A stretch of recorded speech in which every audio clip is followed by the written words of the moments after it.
আমার অফিসের ছুটি হয়ে গেছে, আমি বেরিয়ে পড়েছি অফিসের থেকে। তবে আজকে আর আমি সোজা বাড়ি যাব না। আজকে আমি একটু যাব বাজার, কারণ বাজারের থেকে আমার কয়েকটা জিনিস কেনার আছে। অফিস থেকে বেরিয়ে আমি চলে এসেছি এই দোকানটিতে। এই দোকানটির থেকে আমায় কয়েকটা জিনিস কেনার আছে বাড়ির জন্য। এই দোকানটাতে আমরা প্রায় আসি, কারণ এখান থেকে আমরা নিজের বাড়ির গ্রসারি শপিং করি। এখানে সব কিছু জিনিসই পাওয়া যায়। আসলে কালকে আমার দিদি আসছে, তাই ওই জন্যই ভাবলাম কয়েকটা জিনিস বাড়ির জন্য নিয়ে যাই।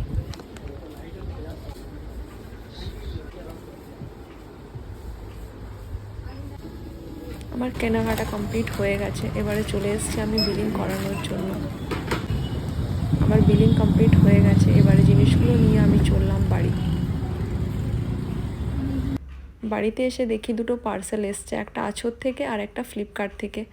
আছর থেকে আমি একটা ড্রেস অর্ডার করেছিলাম, অ্যান্ড ফ্লিপকার্ট থেকে একটা বই, মনে হচ্ছে সেগুলো এসছে। পার্সেলটা আজকে আর খুললাম না, অন্য দিন খুলে দেখাবো। তাই বাই বাই, টেক কেয়ার, দেখা হচ্ছে অন্য ব্লগে।